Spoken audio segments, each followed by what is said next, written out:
अभी पिछली में अंकित शर्मा के टाइम पे तो उन लोगों ने अगर जब दिल्ली में दंगे हुए थे इन्होंने इतने पैसे की फंडिंग करी, इतना पैसा बांटा, इनमें कोई पूछने आया अब तक इनके घर पे?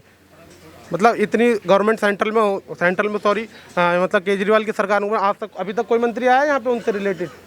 कोई भी नहीं आया होगा आम आदमी पार्टी का। आज से पहले भी निकिता जी का मर्डर हुआ था फरीदाबाद में, जब 2 इस्लामिक लड़कों ने उन्हें गोली मार दिया था, वो केस भी आज तक पेंडिंग है। हाँ जी बिल्कुल।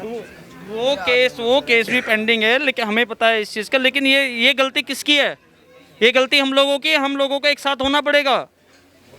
ये लोग एक साथ हो जाते हैं और किसी आज की डेट में किसी 100 परिवारों का कोई हिंदू एक मोहल्ला, उसमें ना सरेआम कत्ल कर करके बाहर निकल जाते हैं। ये कत्ल करते हैं, फिर इनके पीछे इनके ना जो बहुत से इनके जो संस्थाएं तो चल रही हैं वो इन चुपचाप बाहर निकाल लेती हैं इनको। इसी वजह से ये पैसे की फंडिंग। अगर मैं ये कहूँ, यहाँ पर पूरी गली में हिंदू ही लोग रहते हैं, सिर्फ एक मुस्लिम भाई का घर है, उसको भाई तो बोलना ही बेकार ही है। थू है उस पर, थू है मतलब उस पर, थू है उस पर। ये बताइए पूरे हिंदुओं में एक मुस्लिम रह सकता है सुरक्षित रहे, उस पर कोई डिस्टर्ब नहीं कर सकता। अगर इसी पूरे गली के अंदर मुस्लिम परिवार होते सारे के सारे, एक हिंदू को रहना मुश्किल रहता है। वो अपनी पूजा पाठ पद्धति नहीं अपना सकता, हनुमान चालीसा नहीं कर सकता, आरती वगैरह नहीं कर सकता, क्योंकि उनको कश्मीर की हालत देखिए। हाँ 1990 में देखिए आप, वहाँ पर कितने हमारे पता नहीं कितने लोगों को वहाँ से निकाले गए, उनको सरेआम गोली मारी गई है। तो इतना होता है हमारे दुराचार। अब लोग बोलते हैं कि हर मुसलमान आतंकवादी नहीं होता, ठीक है मैंने मान लिया, लेकिन हर आतंकवादी मुसलमान क्यों होता है भाई? इस पर किसी ने सोचा है? आप लोग मुझे भैया आप एक्सेप्ट। इन्होंने जो भी करा, चलो वो तो पुलिस जो भी एंगल बता रही है, जो भी है, यहाँ के जो लोग बाग हैं वो भी तो कुछ बता रहे होंगे, उनको भी तो देखो, सीसीटीवी कैमरे की फुटेज है, उससे भी तो क्लियर होगा ना क्या हुआ क्या नहीं हुआ। लेकिन जब आप कहीं पे भी हिंदू मुस्लिम राइट होते हैं, मुसलमानों को आप दबा करके पैसा बांटते हैं, आपने भाई के लिए क्या करा? आप तब यहाँ पे पहुँचे नहीं, यहाँ पर दर्शन तक नहीं दिए केजरीवाल साहब ने, उनकी पार्टी का एक आदमी है। उनके पीछे उनकी फैमिली का क्या होगा? कौन देखने वाला है? मतलब इस पे कोई एक्शन नहीं लेना चाहिए केजरीवाल जी को? आए यहाँ पे कम से कम बात तो करनी चाहिए उनसे। आज हमारा सरकार औरंगजेब का सरकार हो गया, वो नहीं आ रहे हैं, पुलिस दूसरी कहानी बता रही है। इंसाफ कैसे होगा?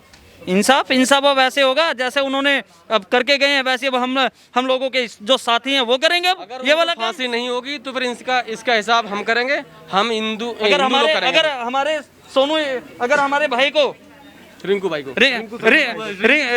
रिंकू हिंदू भाई को, अगर हमारे भाई को इंसाफ नहीं मिलेगा तो आगे का हमें भी सोचना पड़ेगा।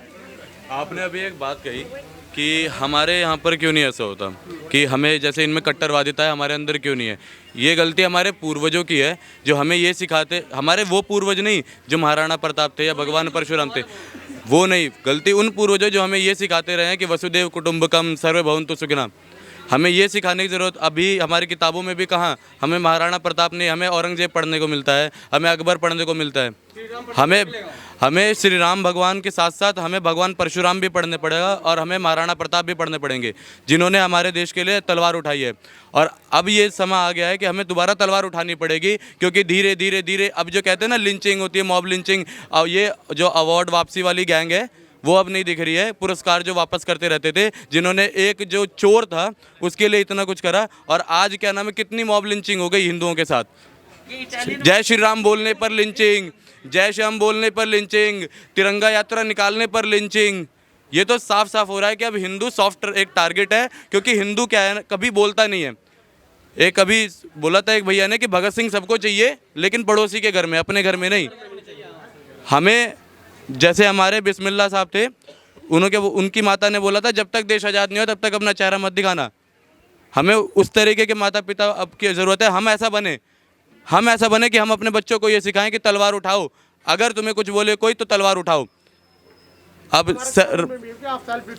अब ये हमारे यहाँ पर हम इंडियन कॉन्स्टिट्यूशन को मानते हैं, भारतीय संविधान को मानते हैं, ये शरीयत को मानते हैं। गज़बाए हिंद इनका मेन टारगेट है और गज़बाए हिंद ये करके रहेंगे। अब इसके ऊपर है कि आप अपनी महाभारत को भूल चुके हो या याद है तुम्हें, ये याद करना है बस। वैसे भी वो विद्या किस काम की जो घर वालों को ही सुरक्षित ना रखे? बिल्कुल, वो विद्या किसी काम की नहीं। याद करें कि हम किसके वंशज हैं, हमारे पूर्वजों ने क्या करा है।